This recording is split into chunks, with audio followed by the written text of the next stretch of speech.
আন্তর্জাতিক অপরাধ ট্রাইব্যুনালে কথা বলছেন চিফ প্রসিকিউটর তাজুল ইসলাম। আমরা সরাসরি সেখানে চলে যাচ্ছি। সুতরাং এটা আমাদের কনসার্ন হওয়ার কোনো বিষয় নয়। আমাদের যেটা বক্তব্য হচ্ছে, যখন কোনো আসামির বিরুদ্ধে গ্রেপ্তারি পরোয়ানা জারি হবে, তখন যখনই এই পরোয়ানাটাকে তামিল করা হবে, অর্থাৎ আইন শৃঙ্খলা রক্ষাকারী বাহিনী যখন এটা পরোয়ানাটা তামিল করবেন, কাউকে গ্রেপ্তার করবেন, তখন সরাসরি কিন্তু কাউকে জেলে নেওয়ার কোনো বিধান নাই। আইন হচ্ছে আসামিকে গ্রেপ্তার করে আদালতে আনতে হবে।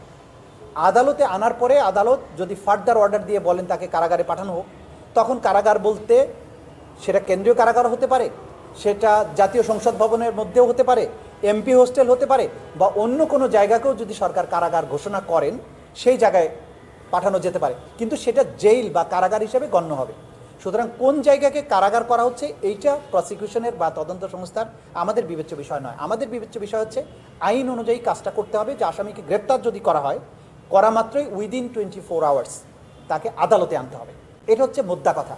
সেটা সংবিধানে যেমন আছে, আইসিটির আইনে আছে, সিআরপিসিতে আছে, যে আসামিকে গ্রেপ্তার করে আদালতে আনতে হবে উইদিন 24 আওয়ার্স।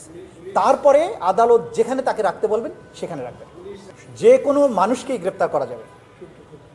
আইনের দৃষ্টিতে পুলিশ, অপুলিশ, আর্মি, সিভিলিয়ান বলে কোনো জিনিস নেই। আইনে হচ্ছে একজন ব্যক্তি, নাগরিক, একটা মানুষ। আইন সবসময় ব্যক্তিকে বিবেচনা করবে। সেই ব্যক্তির গায়ে কত দামি পোশাক আছে অথবা সে বস্ত্রহীন কিনা, এইটা আইন দেখবে না। আইন দেখবে কেবলমাত্র মানুষ, এবং প্রত্যেক মানুষ আইনের দৃষ্টিতে সমান। এখানে কারো উঁচু মর্যাদা, কারো নিচু মর্যাদা, কাউকে ইল ট্রিটমেন্ট দেওয়া, কার জন্য অতিরিক্ত সুবিধা দেওয়ার সুযোগ এখানে নেই। সব সময় আইনের, আমাদের কনস্টিটিউশনের অর্থাৎ আইনের শাসনের মূল কথাই হচ্ছে আইনের দৃষ্টিতে প্রত্যেক মানুষ সমান।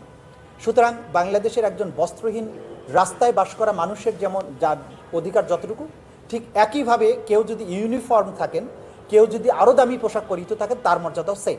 সবাইকে আইনের কাছে আসতে হবে।